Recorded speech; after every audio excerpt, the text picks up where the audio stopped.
पुस्तक कारण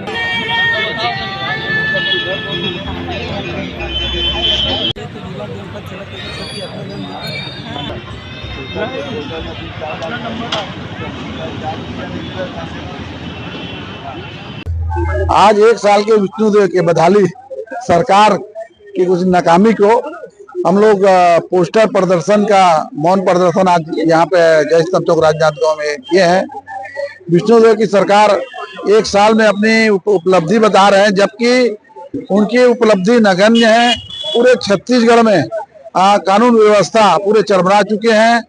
आज उनके 1 साल कार्यकाल में एसपी और कलेक्टर कार्यालय जलते हैं और लोहारी जी जैसे बड़ा कांड होते हैं, जहाँ 3 साहू परिवार का हत्या होते हैं।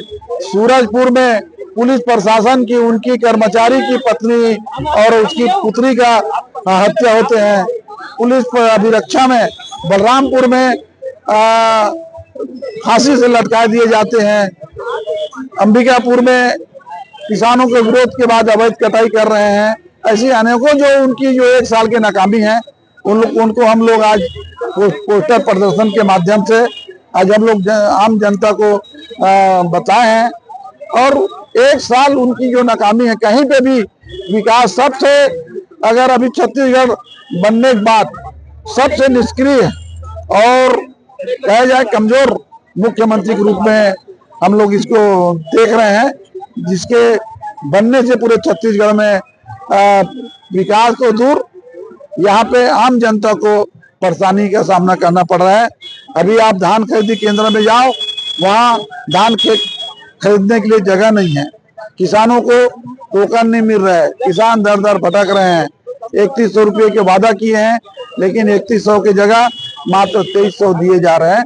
तो आम जनता 1 साल में विष्णुदेव सरकार से अपने आप को ठगा महसूस कर रहे हैं।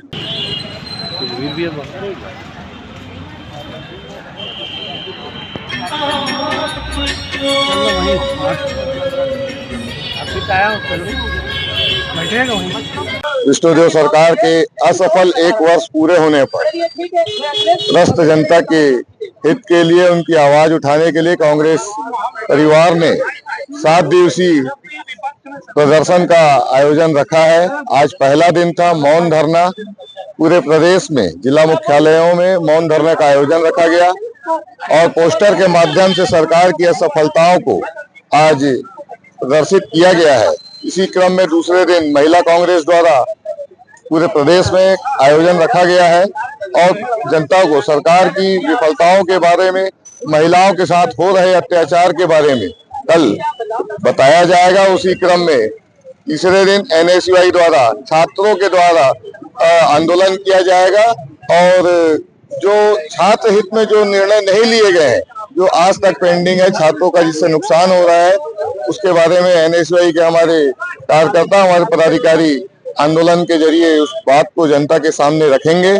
चौथे दिन युवा कांग्रेस द्वारा युवाओं के साथ हो रहे अत्याचार, उनको जो रोजगार मुहैया नहीं कराया जा रहा है, उनके साथ जो छल किया जा रहा है, उसके बारे में एक आंदोलन करके युवा कांग्रेस द्वारा बताया जाएगा, जिसके पश्चात एक प्रेस कॉन्फ्रेंस आयोजित की जाएगी अगले दिन और अंतिम में किसान कांग्रेस के द्वारा एक आयोजन कर पूरे धान संग्रहण केंद्र और धान खरीदी केंद्रों में चरणबद्ध आंदोलन करके किसानों के साथ हो रहे अत्याचार, उनको बारदाने की कमी, उनके तौल में ज्यादा धान लिया जा रहा है, 40 किलो लेना चाहिए, 40 किलो 800 ग्राम तक के उनसे धान लिया जा रहा है सूखत की बात कह के, और भुगतान की प्रक्रिया जो 3117 रुपया से देनी चाहिए थी, आज 2300 रुपया से जिसका भुगतान कर रहे हैं। जो भी काउंटर लगाकर देने की बात भाजपा सरकार द्वारा की गई थी कि खरीदी केंद्र में काउंटर लगाकर उसका भुगतान किया जाएगा, जो कि सरासर झूठ का पुलिंदा साबित हुई जो बात विष्णुदेव सरकार की।